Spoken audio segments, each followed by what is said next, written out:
I'm sure most Zelda fans can agree that their favorite sword is the Master Sword. Who doesn't love a self-healing legendary sword bathed in divine light and the only sword that can seal the darkness? But on its own, it isn't very strong with a base damage of 30. Yeah, you can fuse other material to it and make it much stronger, but what if you could beef up your Master Sword before fusing? Stick around for another 5 seconds and I'll teach you everything you need to know about the Master Sword upgrade glitch in Tears of the Kingdom.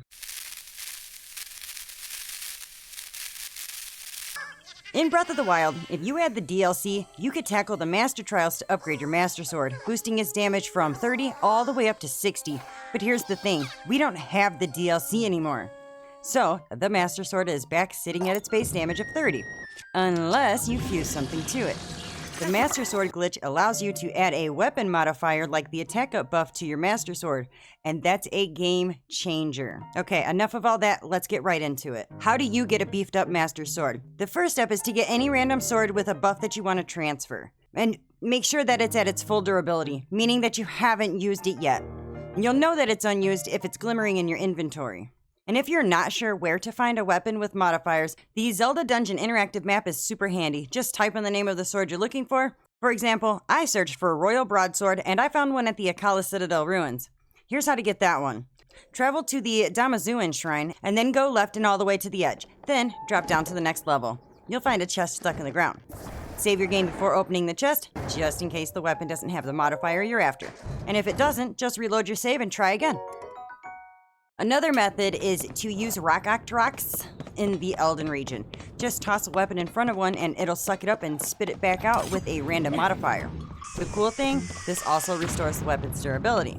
But you can only do this once per blood moon, so I recommend saving before throwing the weapon. That way you can reload if you don't get the modifier that you want. Otherwise, you'll need to find more Rock Octoroks. Oh, and a heads up, be ready to catch that weapon when it gets thrown back at you. Alright, once you've got your weapon with the modifier of your choice, we can move on to step 2. Head on over to the Lookout Landing, and when you get there, save your game. Now, stand in front of the Skyview Tower, turn around, and walk straight into the wall to your left. Do not stop, just keep walking until Link climbs up the wall, but only one climb. Next, teleport to the Mayamicus Shrine, located at the Wind Temple. By the way, I'll link all of the shrines and the temples I mentioned down below for easy reference. When you arrive at the shrine, head to the right and crouch at the very edge of the floating debris ledge.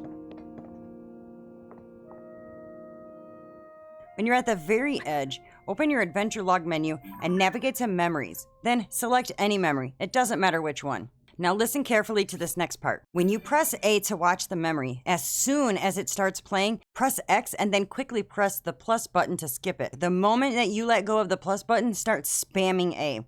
If you did this correctly, you'll get a black loading screen with just the spinning loading icon at the bottom. This screen will take much longer than usual to load.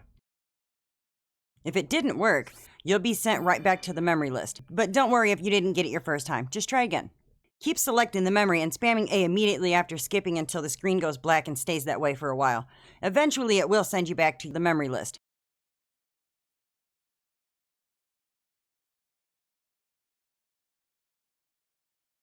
And once you're back in the memory list, equip the Master Sword. If everything worked, the weapon that you were holding should still be in Link's hand, even though you've selected the Master Sword. Now for the next step. Watch another memory. Any memory works, even the same one. But this time, you don't need to spam A. Just skip it as usual. And when you're back in the game, you should see that the Master Sword now has the modifier from the other weapon.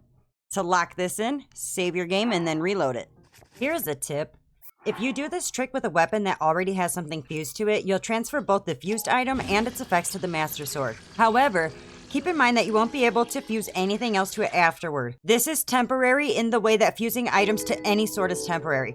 Once the Master Sword runs out of energy, the glitch will stay intact, but the fused item will be gone, and you'll be able to fuse a new item to the Master Sword when it is restored, just like you would any other fused item. The effects of the fuse do not stay. One last thing to note, this trick can accidentally trigger a blood moon if you are too close to the edge when you are starting the steps on the Heber Sky Island chain.